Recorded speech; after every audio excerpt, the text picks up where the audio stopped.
বিসমিল্লাহির রহমানির রহিম। আসসালামু আলাইকুম। উম্মেস ওয়ার্ল্ড থেকে সবাইকে স্বাগতম। আজকে আমি মাছ ভর্তা করব।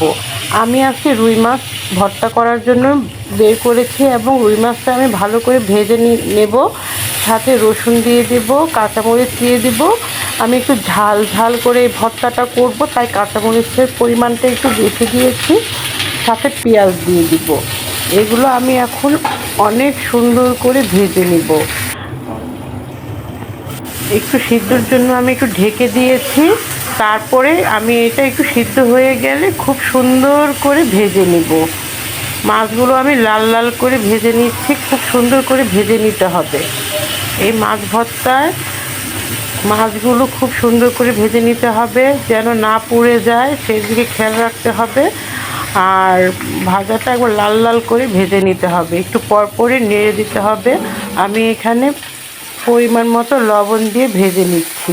আমি একবারে লবণটা দিয়ে দিলাম, ভাত বাটার সময় আর লবণ দেব না।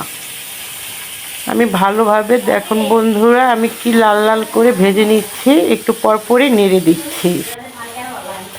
এখানে আমি অনেকগুলো ধনিয়া পাতা কুচি করে নেব। ধনিয়া পাতাটা আমি কোনো ভেজেও নেব না, একেবারে কাঁচা ধনে পাতাটা আমি বেটে নেব। এটা এইভাবে ভর্তা করলে অনেক টেস্ট হয়, ধনে পাতার ফ্লেভারটা অনেক ভালো লাগে বন্ধুরা। এই যে দেখুন বন্ধুরা, আমার ভাজা প্রায় শেষ। এখন আমি এটা নামিয়ে পাটায় বেটে নিব। এই যে আমি পাটায় বেটে নিব। আমি মাছগুলো আগে নামিয়ে নিয়ে কাটা বেছে নিব। কাটা বেছে নিয়ে আমি এই মাছগুলো আগে বেটে নিব।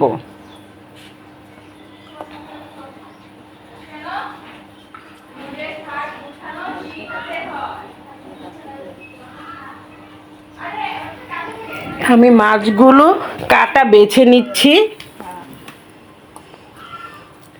মাছগুলো আমি একে একে করে সবগুলো কাটা বেছে নিব। বড় বড় কাটাগুলো বেছে নিব। আর আমি যেহেতু পেটের মাছের সংখ্যা বেশি নিয়েছি, এখানে তেমন কাটা নেই, আমি বড় বড় কাটাগুলো বেছে নিব। এখন আমি মাছগুলো বেটে নিব। আমি মাছগুলো ভালোভাবে বেটে নিব।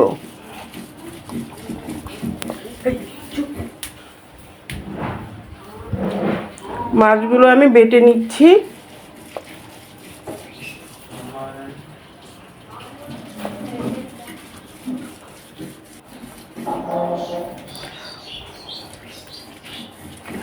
এই ভর্তাটা খেতে কিন্তু অনেক মজা হয়, এভাবে একবার ভর্তা করে দেখবেন, অনেক মজা হয়। তারপরে আমি কাঁচামরিচগুলো বেটে নিচ্ছি। আমি ভর্তাটা একটু ঝাল ঝাল করে করব, তাই আমি কাঁচামরিচের সংখ্যাটা বেশি করে দিয়েছি। কাঁচামরিচগুলো আমি ভালোভাবে মিহি করে বেটে নিব।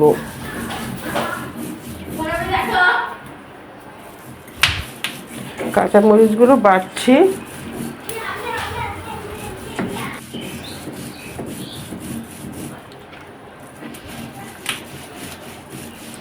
যে কোনো মাছ দিয়ে এই ভর্তাটা হয়। যে আমি রুই মাছ দিয়ে করছি, এটা টাকি মাছ দিয়েও হয়, টাকি মাছ দিয়েও করলে অনেক মজা হয়। আমি আবার বেটে নেব, যেহেতু কাঁচামরিচটা আমি একটু মিহি করে বেটে নেব।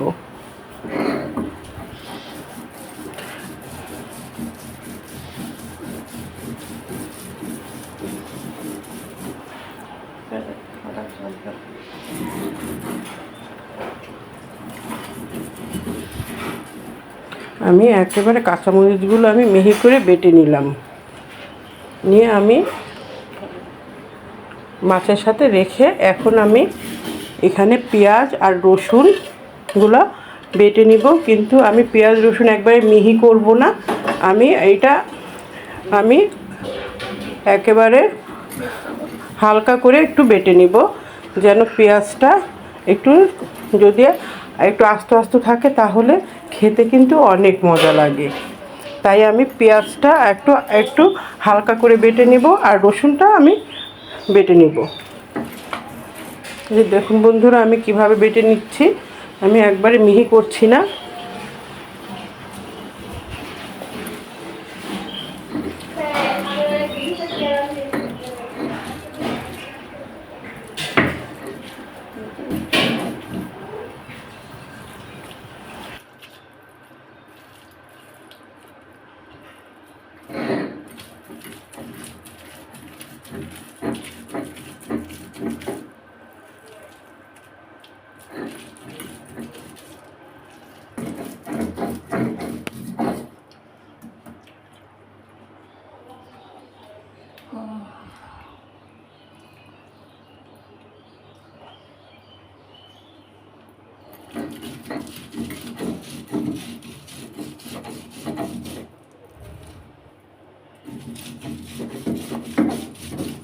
ধনেপাতা অবশ্যই দিতে হবে।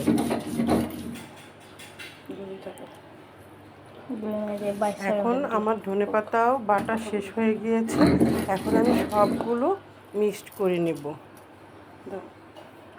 সব মাছ মরিচ আমি ভালোভাবে মিশিয়ে নেব। নিয়ে আমি হালকা করে আরেকটা বাটা পিষে নেব।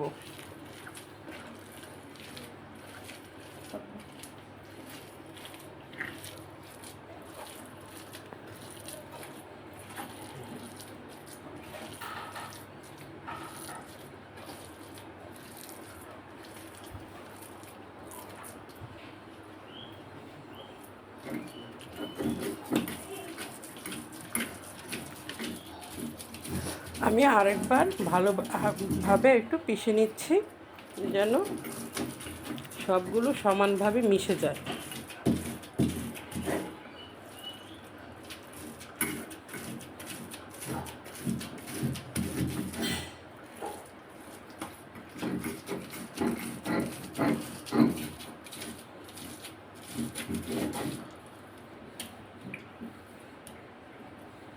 হয়ে গিয়েছে আমার মাছ ভর্তা।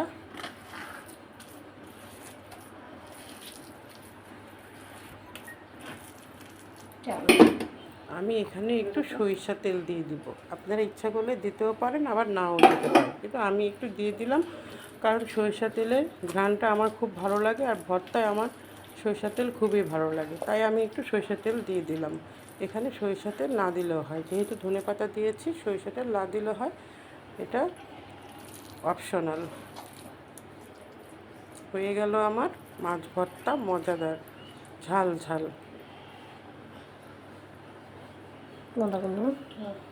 আমি একটা ধনেপাতা দিয়ে ডেকোরেশন করে দিলাম। আমি এখন পাটায় মাখা ভাত করব, কারণ যে কোনো ভর্তাই পাটায় মাখা ভাতটা আমার ভালো লাগে। এটা আমি যে কোনো ভর্তাই করি, আমি এই ভর্তাতেও পাটায় ভাতটা মাখাবো।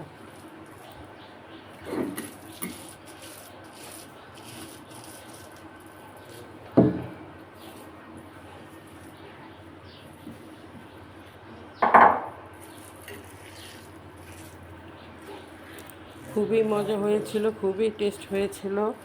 আর পাটায় মেখে যখন খাচ্ছিলাম তখন তো অসম্ভব মজা হয়েছিল,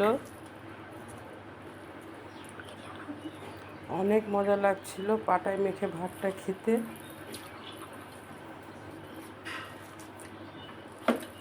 পাটায় মেখে ভাত সবারই খুবই পছন্দ, আমি জানি। যাই হোক, এইভাবে যদি কেউ বানিয়ে না খেয়ে থাকেন, একবার হলেও ট্রাই করবেন।